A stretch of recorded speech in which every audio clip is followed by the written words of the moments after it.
Capítulo 9. O símbolo, parte 1.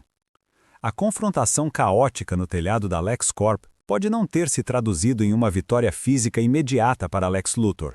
O confronto havia sido superficial e inconclusivo.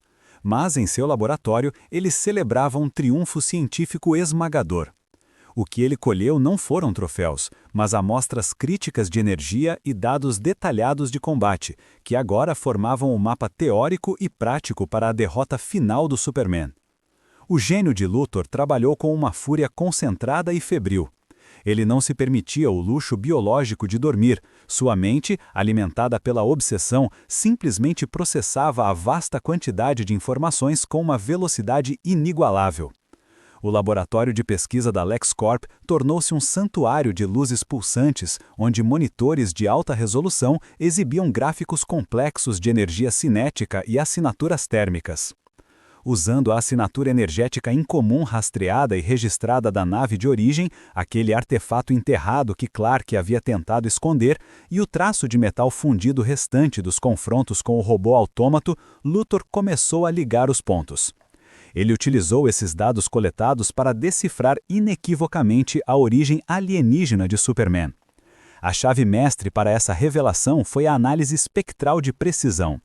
O metal remanescente, submetido a escaneamentos de altíssima sensibilidade, revelou a presença de isótopos completamente não identificados na tabela periódica terrestre. Eram elementos cuja estabilidade e massa desafiavam a compreensão da física do sistema solar.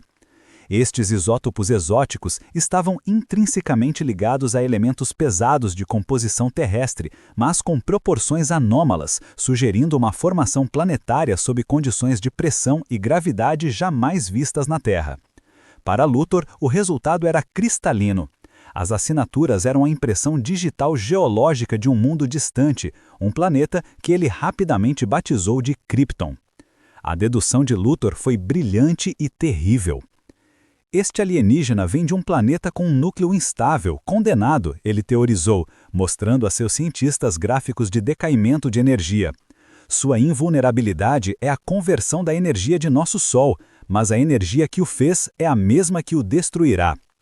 A equipe de Luthor cavou mais fundo na localização do artefato enterrado e, usando perfurações controladas, finalmente encontraram e extraíram amostras do metal da nave de fuga de Kal-El. O material era inerte na superfície, mas ao ser exposto a uma alta frequência de radiação, emitia um brilho verde esmeralda, liberando uma radiação mortalmente potente. É o lixo radioativo do planeta dele, Luthor declarou, a vitória brilhando em seus olhos. O único resíduo capaz de penetrar em sua biologia é o de seu próprio mundo. Nós o chamaremos de Kryptonita. A fraqueza de Superman não era psicológica ou moral, era física e letal. A fonte de seu poder era também a chave de sua destruição. Com o conhecimento de sua arma, Luthor preparou seu plano final para desacreditar e destruir o herói. O ataque seria duplo. Primeiro, o caos. Segundo, a eliminação.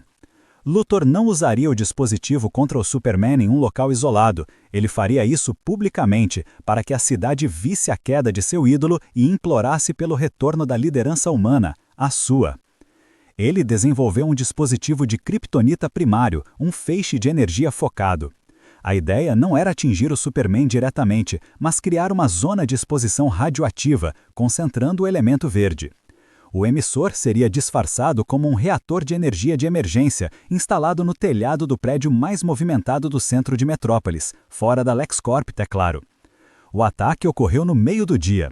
Luthor ativou o dispositivo e, simultaneamente, desencadeou uma série de sabotagens em cascata na infraestrutura da cidade, cortes de energia massivos, falhas no metrô e o incêndio de um depósito de gás na Zona Leste. O caos foi instantâneo e estrondoso.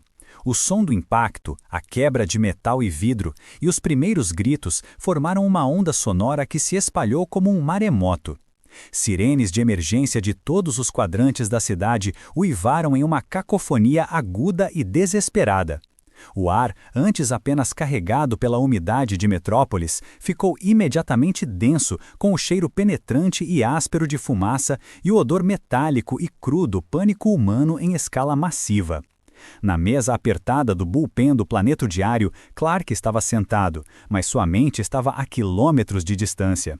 Ele não apenas ouviu o tumulto, ele o processou em camadas, sua superaudição captando a frequência de cada sirene, o som do gás escapando e o ritmo acelerado dos corações aterrorizados. Em uma fração de segundo de decisão, ele dispensou seu disfarce desajeitado. A jaqueta e os óculos de aro grosso, símbolos de sua persona desajeitada, foram abandonados na cadeira sem um segundo pensamento. Com um movimento que para qualquer observador teria sido invisível, ele correu para a escada de emergência. A porta de metal, que rangia em sua abertura normal, foi simplesmente atravessada, como se ele fosse um fantasma. Em seguida, sem perder um microsegundo, ele voou da janela ou do telhado, lançando-se diretamente para a origem da crise. Ele se dirigiu primeiro para o epicentro da ameaça mais imediata, o incêndio massivo de gás que havia sido rompido, transformando uma válvula subterrânea em um maçarico rugidor que ameaçava explodir e vaporizar um quarteirão inteiro. As chamas eram de um azul branco intenso, crepitando com uma fome insaciável. Clark já estava posicionado, prestes a liberar seu super sopro, uma rajada de vento gelado capaz de sufocar o inferno. Seus pulmões estavam prontos para a ação quando, de repente, ele sentiu. Não era calor, nem som, mas uma sensação fria e alarmante que atravessou seu corpo. Ele sentiu a radiação, um toque invisível e tóxico, algo profundamente errado e familiarmente perigoso emanando de uma fonte próxima. A exposição à kryptonita não foi como um golpe ou uma bala, foi como um veneno que percorreu suas veias com a velocidade da luz. A dor paralisante do Superman ao ser exposto foi aterrorizante. Ele sentiu uma fraqueza que nunca havia experimentado. A energia solar que habitava cada célula de seu corpo, a fonte de sua vida, começou a ser drenada e neutralizada. Seu traje de cores primárias, geralmente um escudo de confiança, parecia agora uma mortalha pesada. O poder falhou. A invulnerabilidade desapareceu. Sua visão de calor se extinguiu. Pela primeira vez desde que pousara na Terra, Superman sentiu-se como um homem comum, mas um homem comum morrendo de forma excruciante. A dor era aguda, espalhando-se do peito para os membros. Seus joelhos cederam. Ele cambaleou, o peso do fogo, do mundo e da gravidade da Terra subitamente esmagando-o. Ele caiu no concreto, cego e desorientado, sentindo o calor das chamas que ele havia ignorado momentos antes. O inimigo era invisível, mas a dor era real. Era uma dor que não podia ser combatida com força ou invulnerabilidade. Era uma dor que vinha de dentro, da sua própria natureza alienígena virada contra ele. Luthor, observando o evento de seu bunker, vibrou. Ele está caindo. A biologia alienígena está sucumbindo à sua própria fraqueza. A humanidade venceu. Com o Superman neutralizado, o plano de Luthor escalou para o ápice do desastre. O caos na cidade aumentou exponencialmente. Sem o guardião voador, o incêndio se espalhou. O pânico nos metrôs causou atropelamentos e a sabotagem do sistema de energia mergulhou grandes partes de Metrópolis na escuridão. O silêncio radioativo do Superman era ensurdecedor. O plano de Luthor causava destruição em massa e ninguém podia intervir na escala necessária. A humanidade, que havia confiado cegamente no herói, estava agora abandonada e defensiva. A intenção de Luthor era clara: mostrar que a salvação reside apenas no intelecto humano, o dele, e que o poder alienígena é uma falácia e um perigo. O ar estava cheio de fumaça e radiação. Superman estava prostrado, lutando contra sua própria biologia. Ele tentou se levantar, mas seus músculos se recusaram a obedecer. Ele ouviu os gritos das vítimas, os apelos da polícia e o cheiro de morte no ar. O desespero era esmagador, mas foi então que a memória o atingiu. Não a memória do frio cósmico de Krypton, mas o calor humano de Smallville. Ele ouviu a voz de Martha Kent. Você tem que se segurar, Clark. Você tem que esperar. E a voz de Jonathan Kent. Use sua inteligência. Seja o que a Terra precisa que você seja. Sua dor o estava matando, mas seu amor pela Terra e por seus pais terrenos era mais forte do que a toxina de seu mundo natal. A luta de Superman para superar a dor e a fraqueza foi uma batalha de pura força de vontade. Ele se concentrou, não na dor, mas no som distante das sirenes. Ele não tentou voar, tentou apenas rastejar para fora da zona de radiação. Ele usou sua força de vontade para rejeitar o veneno que corria em suas veias. O conselho de seus pais se tornou seu mantra. Não desista, você é mais forte do que a fraqueza. Em uma demonstração de resistência que desafiava a própria Kryptonita, Clark lentamente, dolorosamente rastejou. Ele se arrastou centímetro por centímetro, sentindo cada célula de seu corpo gritando. Finalmente, ele alcançou a periferia da zona de radiação. O Sol amarelo intenso, a estrela-mãe de Metrópolis, que sob circunstâncias normais era a fonte silenciosa e constante de seu poder, mas que sob a ameaça da Kryptonita havia se tornado um mero espectador inútil, tornou-se seu salvador imediato e absoluto. No instante preciso em que ele conseguiu se arrastar para fora do círculo vicioso e tóxico da zona de radiação de Kryptonita, sentindo o alívio imediato do frio doentio que o sufocava e paralisava, a luz solar plena o atingiu. Não foi apenas iluminação, foi uma onda energética direcionada. A energia vital que havia sido roubada, exaurida e drenada de suas células em um ritmo agonizante e lento, começou subitamente a se recarregar com uma ferocidade sem precedentes.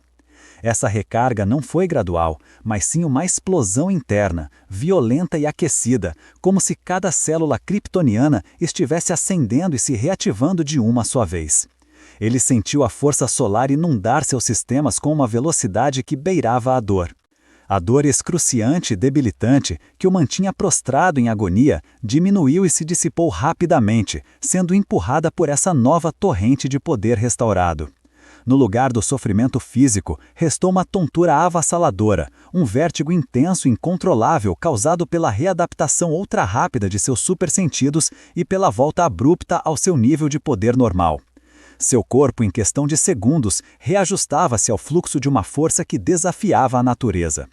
Ele não estava totalmente recuperado, mas estava de pé. A fraqueza havia lhe ensinado a lição mais importante. Ele era vulnerável, mas a luta lhe ensinara que o amor o tornava indestrutível. Com a determinação renovada, Clark, ainda tonto e fraco, olhou para o topo do prédio de onde a radiação estava sendo emitida. Ele tinha que revidar, não com fúria, mas com precisão. Ele levantou o voo novamente, lentamente no início, mas ganhando velocidade e força a cada segundo. O herói havia sido testado em sua própria fraqueza e havia passado. Capítulo 9. O símbolo, parte 2. Recuperando-se do ataque da Kryptonita, Superman ascendeu aos céus noturnos de Metrópolis. A dor, aquela agonia lancinante que o havia derrubado, persistia agora apenas como uma memória distante, horrível, mas já em retirada. Ele sentia a diferença. A energia renovada do sol amarelo fluía de volta para ele, não apenas curando as abrasões invisíveis em sua pele e nas profundezas de seus ossos, mas também fortalecendo-o a um nível que superava sua condição pré-ataque.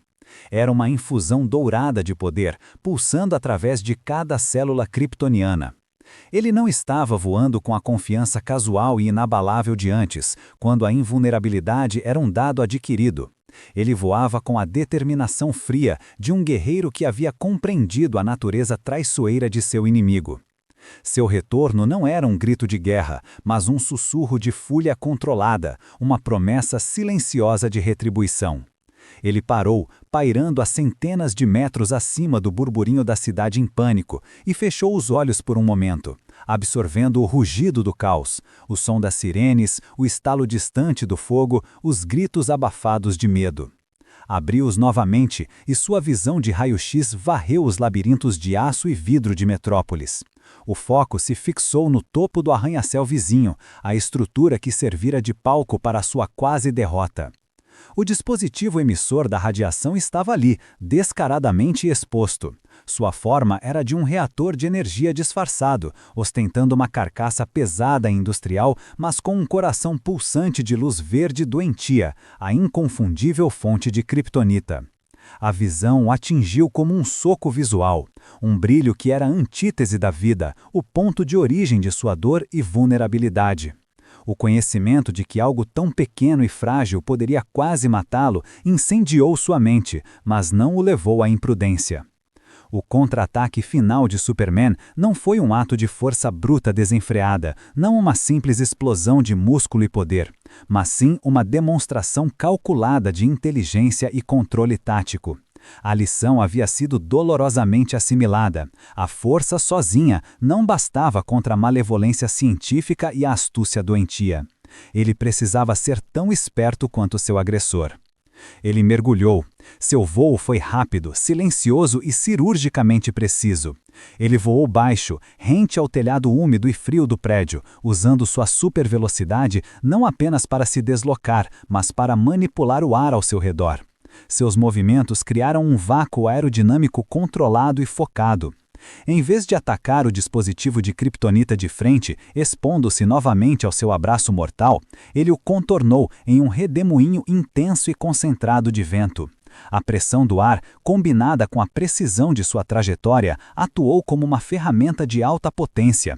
A força invisível do seu voo desparafusou as pesadas placas de metal que fixavam o emissor à estrutura, rompendo as juntas com um guincho metálico quase inaudível devido à velocidade.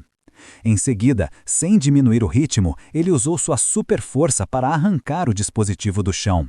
O metal retorcido e a fiação rasgada cederam com o esforço, e ele o segurou em suas mãos gigantes. O objeto verde esmeralda brilhava agora com uma intensidade maligna, a gema radioativa emitindo sua radiação doente diretamente para ele. O cheiro metálico e azedo da morte kryptoniana invadiu suas narinas, um odor que ele agora associava ao pânico primal.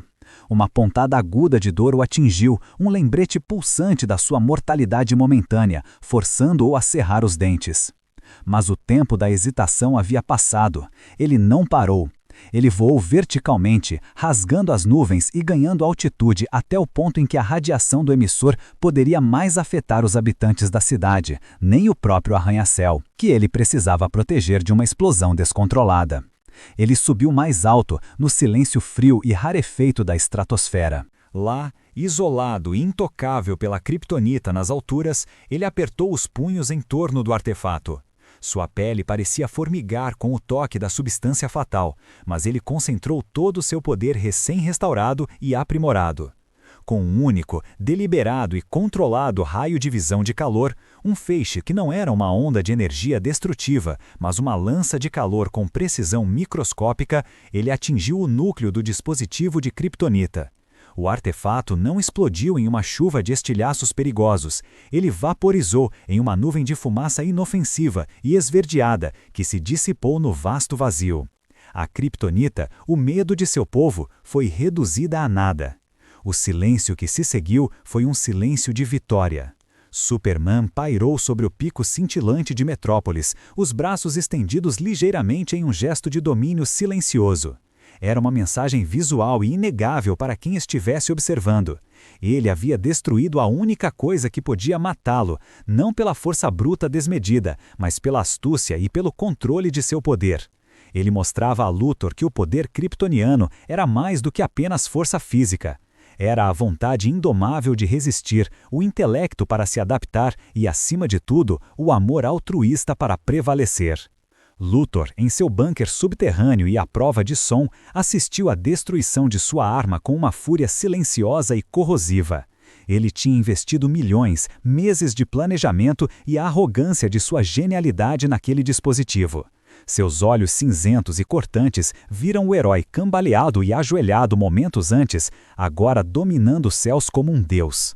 Ele superou, o ser superou a sua fraqueza biológica com pura vontade. Sibilou Luthor, seu maxilar travado com tensão. A palavra vontade parecia um palavrão vindo de seus lábios, pois ele via a emoção como uma fraqueza.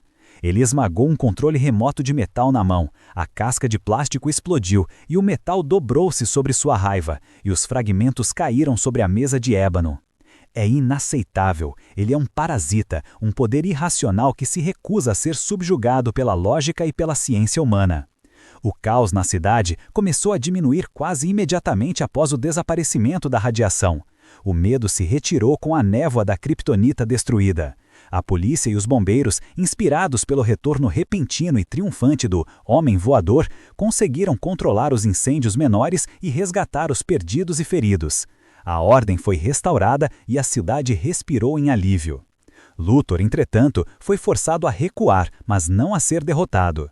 Sua derrota tática não o humilhou, apenas fortaleceu sua convicção. A perda de seu único dispositivo de kryptonita era um revés tático, um incômodo caro, mas não ideológico. Para Luthor, a luta havia apenas começado.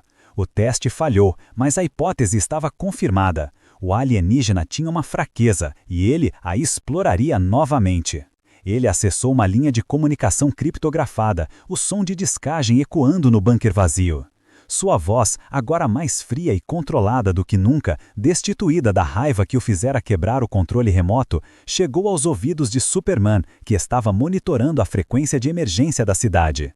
"Você salvou sua cidade hoje, Superman", disse Luthor, com um tom de escárnio comedido. "Mas você apenas provou o meu ponto, não o seu. Você é perigoso, e agora eu sei como te ferir. Você sentiu a fraqueza, você sangrou. Sua invulnerabilidade é uma farsa, e eu sou o homem que desvendou o truque." Superman desceu lentamente, pairando apenas alguns metros do chão, a capa vermelha flutuando com um suave farfalhar. Ele ouviu a voz de Luthor, clara e cortante, e a respondeu, sua própria voz firme e carregada da autoridade moral que Luthor jamais entenderia. "Você tentou matar centenas de pessoas para provar um ponto, Luthor. Você é um terrorista, Luthor, um covarde que se esconde na sombra da sua fortuna." A risada seca de Luthor ecoou na linha. "Eu sou a inteligência que esta cidade precisa, não seu músculo voador alienígena. Eu sou a proteção contra a invasão, contra o poder descontrolado. E eu não vou parar, eu não vou descansar enquanto houver uma ameaça alienígena pairando sobre a cabeça da humanidade.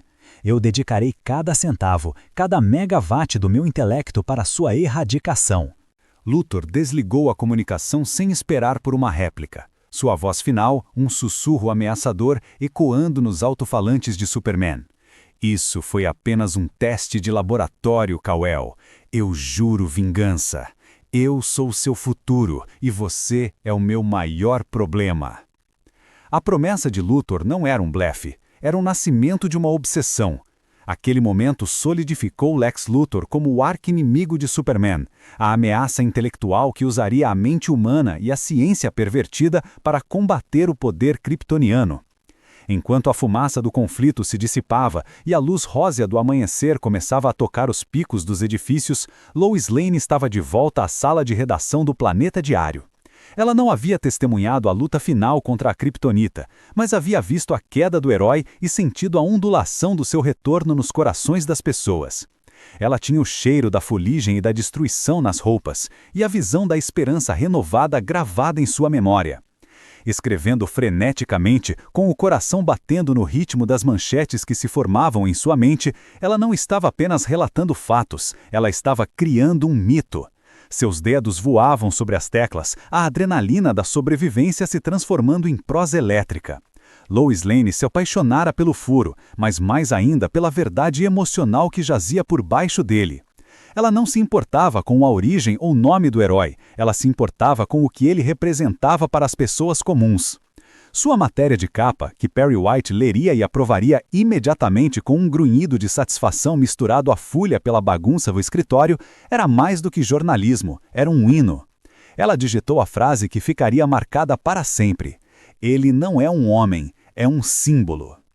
No momento em que Metrópolis estava à beira do colapso, ela escreveu, descrevendo com cores vívidas a sensação de desamparo, quando o medo se instalou e a escuridão parecia certa, ele voltou.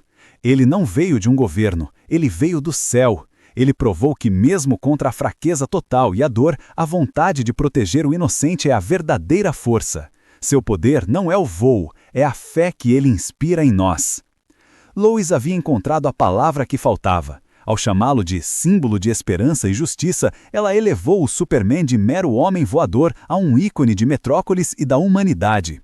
A matéria reescreveu o manual da reação pública, garantindo que o herói fosse visto não como um invasor alienígena, mas como a personificação do idealismo humano, um farol de moralidade. Sua matéria de capa, que Perry White leria e aprovaria imediatamente com um grunhido de satisfação misturado à fúria pela bagunça no escritório, era mais do que jornalismo, era um hino.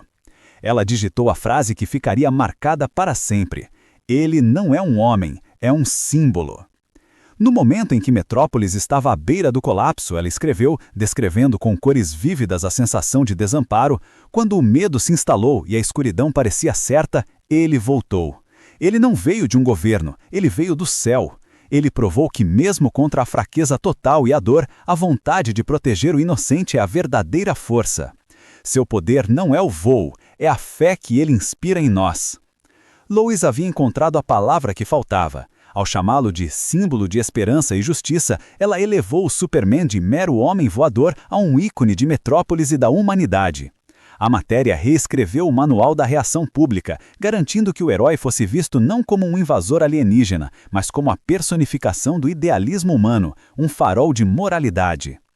Clark, por sua vez, reapareceu no Planeta Diário pouco depois do fim oficial da crise. O terno de tweed cinza amassado, a gravata ligeiramente torta e o cabelo úmido, como se tivesse sido pego por uma chuva repentina.